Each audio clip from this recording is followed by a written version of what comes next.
We all have regrets. I know I have.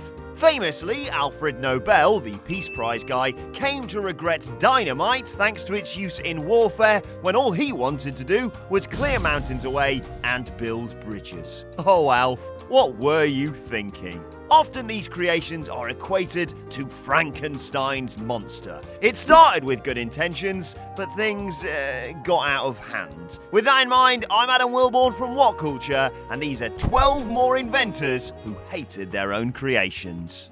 Number 12. Vincent Conair, Comic Sans font. Personally, I'd rather be known as the guy who invented pop-up ads than Comic Sans, but the much-maligned font was created by Conair as he wanted a more childlike font better suited to the software used to create comic strips. Ugh. Comic Sans has since gone on to be used all over the world, and improper uses include business memos, CVs, and this bloody gravestone. Your family did not love you. According to Conair, if you love it, you don't know much about typography, but if you hate it, you really don't know much about typography either, and you should get another hobby. Zing! Number 11. Anna Jarvis, Mother's Day. Mother's Day was created by Jarvis on the 10th of May 1908 for the best reason of them all, to honour her mother. Aww. 3 years prior, Jarvis's mum passed away, so she decided to honour her and all mothers, yes, even yours, with a special ceremony in Grafton, West Virginia. As time went on, a national proclamation declared a commemorative day based on her efforts, but things began to go awry thanks to commercialisation of the event. Do they do a "I'm sorry I put you in a home" card? Jarvis often spoke against this degradation of honour towards mothers and came to hate the day she originally created to honour her own.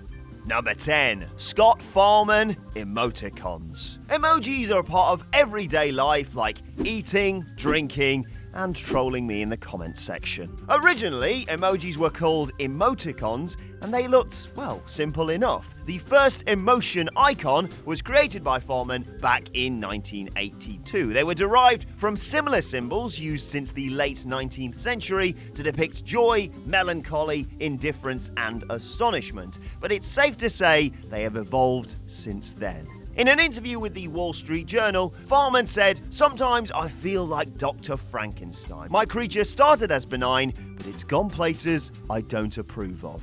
I think he means the poop emoji. It's showtime.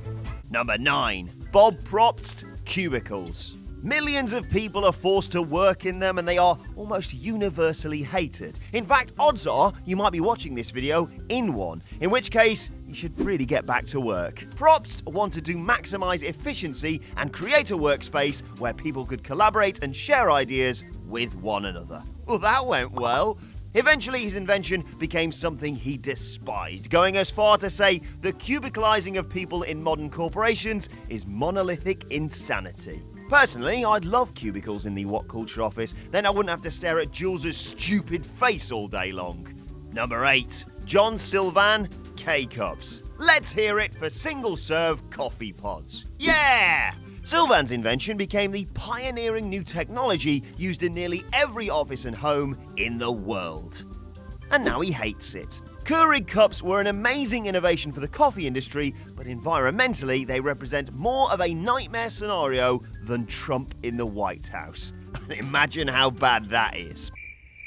Sylvan not only regrets creating K-Cups, he doesn't even use them. In an interview he said, "I don't have one. They're kind of expensive to use, plus it's not like drip coffee is tough to make." Number 7. Peter Benchley, Jaws. The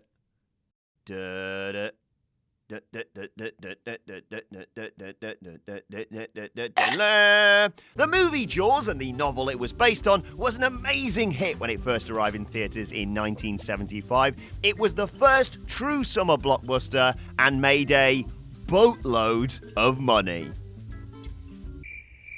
However, it also had a negative series of consequences for sharks, which is why Benchley came to despise it. People all over the world saw all sharks as vicious killing machines because of the, well, vicious killing machine in Benchley's work. As a result, people began vilifying, poaching, and killing sharks whenever they could. He just wants to be friends. This left a man who loved sharks and wanted to push conservation efforts for them to create a work which led to their deaths all over the world. Whoopsie! Number 6. John Augustus Larson, the Polygraph. As a man who has never lied,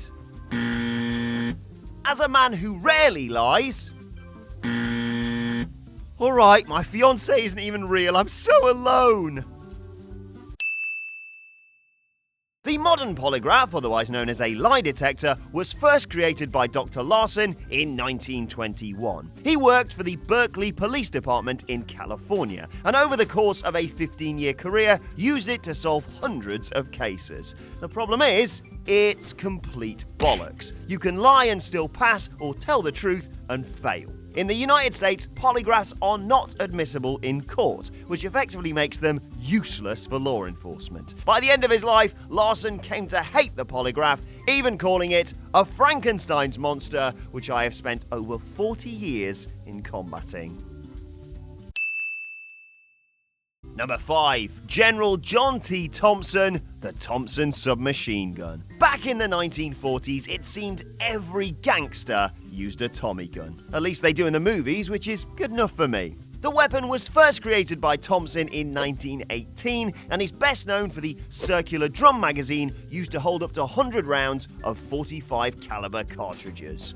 Nice! When Prohibition kicked off, gangsters quickly picked them up and used them in all manner of horrible massacres, which is one of the reasons why Thompson came to despise his weapon. Ideally, Thompson wanted his weapon to function as a one-man machine gun capable of turning the tides of trench warfare during World War I. When gangsters started using them on civilians, General Thompson wasn't pleased.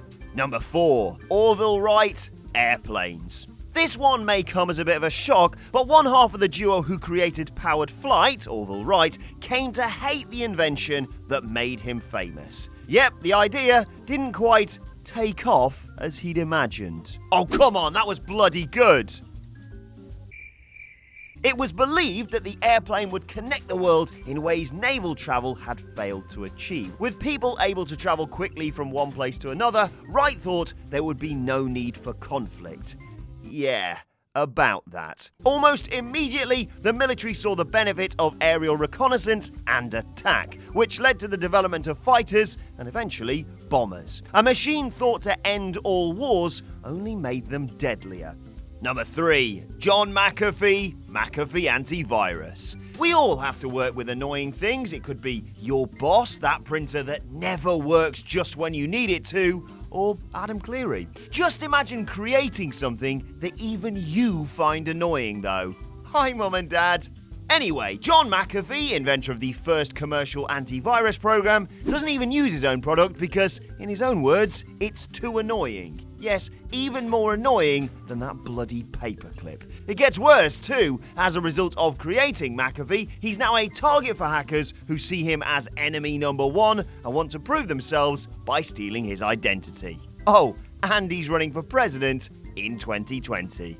Good luck, mate.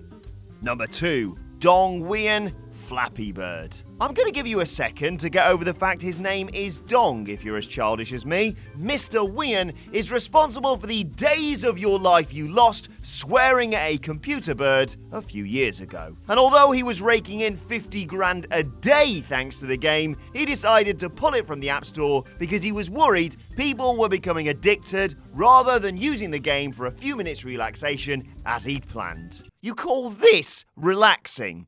Another reason given was that his invention had resulted in him being hassled by the world's media due to the game's success, so he got rid of it and received death threats from angry fans instead. Lovely.